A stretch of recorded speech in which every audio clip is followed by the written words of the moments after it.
দেশে এখন ইউরোপ আমেরিকার ধন কুবেরদের সাথে টেক্কা দেয়া বিলিয়নারের পয়দা হওয়া, কিন্তু আপনার আমার কপাল কি পাল্টেছে? কেমন চলছে আপনার সংসার? সবশেষ গরুর মাংস কিনেছেন কবে? বেতনের টাকায় মাস শেষ করা যায় নাকি মানিব্যাগের চিপায় পড়ে থাকা 500 টাকার নোট দুটো চোখ রাঙিয়ে বলে দেয় মাস শেষ হতে কিন্তু এখনো 10 দিন বাকি? ঘরে ঘরে মানুষ কি চাকরি পেয়েছে নাকি বেকারত্বের অভিশাপ নিয়ে অন্ধকার জগতে হারিয়ে যাওয়া যুবকের সংখ্যাটা মহল্লায় আগের চেয়েও অনেক বেড়েছে? মাদক সেবী আর বিক্রেতাদের উৎপাদ কি আগের চেয়ে কমেছে নাকি বাদাম বিক্রেতাদের মতো ইয়াবার ভ্রাম্যমান ব্যবসায়ীরা এখন ঘরে ঘরে মরণ নেশা ইয়াবা পৌঁছে দিচ্ছে? দেশে মাঝে মধ্যে আলু, তেল, পেঁয়াজের সংকট হয়, কিন্তু ইয়াবা ফেন্সিডিলের সরবরাহে কোনো সংকট নেই।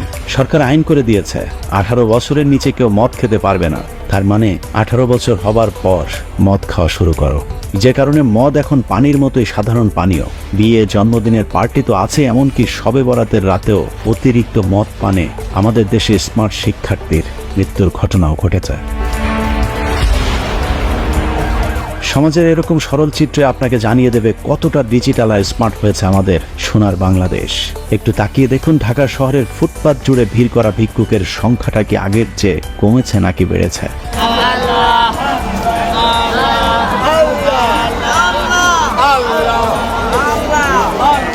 ঢাকা মেডিকেলে গিয়ে দেখুন, বিরাট বড় বড় ফ্লাইওভারের শহরে এখনো চিকিৎসা না পাওয়া মানুষ হাসপাতালের মেঝেতে চিকিৎসাহীন হয়ে পড়ে আছে।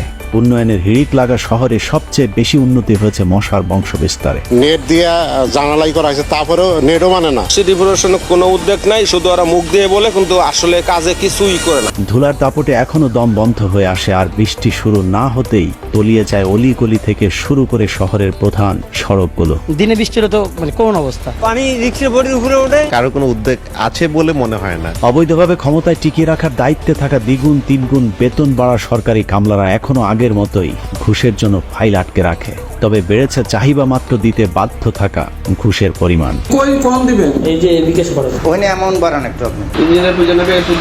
এই যদি হয় অবস্থা, তাহলে কিসের উন্নয়ন, কার উন্নয়ন? দিনকে দিন বাড়ছে বৈষম্য, বাড়ছে দরিদ্র মানুষের সংখ্যা। দারিদ্র্যের কষাঘাতে দেশ ছেড়ে প্রতিদিনই মানুষকে ছুটতে হচ্ছে বিদেশের মাটিতে। ভূমধ্যসাগরে ডুবে যাওয়া প্রতিটি জাহাজে এখন স্মার্ট বাংলাদেশের নাগরিকদের লাশ মিলছে। একবার যে যায় ওই গেম করে সে আর রিটার্ন আসতে পারে না। প্রাণের ঝুঁকি নিয়ে এভাবেই ছোট ছোট কাঠের নৌকায় করে পাড়ি দিচ্ছিলেন ভূমধ্যসাগর। উদ্দেশ্য একটাই, জীবন ও জীবিকার তাগিদে স্বপ্নের ইতালিতে পাড়ি জমানো। এদিকে বাংলাদেশি আজনবীরাই এখন মধ্যপ্রাচ্যের সবচেয়ে কম দামি দাস। প্রতি বছরই কমছে আমাদের পাসপোর্টের মান।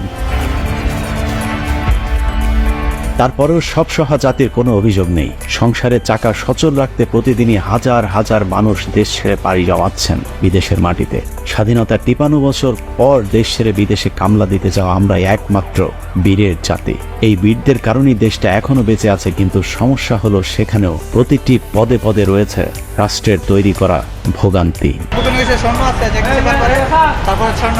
কাস্টম থেকে আপনি ব্যাগ শেষ করে লেগেছে, মোবাইল ছিল, স্যামসাং ব্যাগ, ব্যাগ খাইতেছি না। দেশ ছেড়ে বের হতে হলে সবার আগে আপনার পাসপোর্ট প্রয়োজন, আর পাসপোর্ট বানাতে গেলে আপনার জাতীয় পরিচয়পত্র লাগবে। কিন্তু সমস্যা হলো, সাত কপালের ভাগ্য নিয়ে কেউ না জন্ম নির্ভুল জাতীয় পরিচয়পত্র হাতে পেয়েছেন, এটা পৃথিবীর অষ্টম আশ্চর্য। এরা কি লেখাপড়া করে নাই? লেখাপড়া ছাড়াই কি চাকরি পাইছে? নাম আছে আবার বাবলু, লেখছে বালবুলু। যাই হোক, পরিচয়পত্রের বানান ঠিক করলেও বিদেশে যাবার যুদ্ধে জিততে হলে আপনাকে আরো অনেকগুলো ধাপ পার হতে হবে।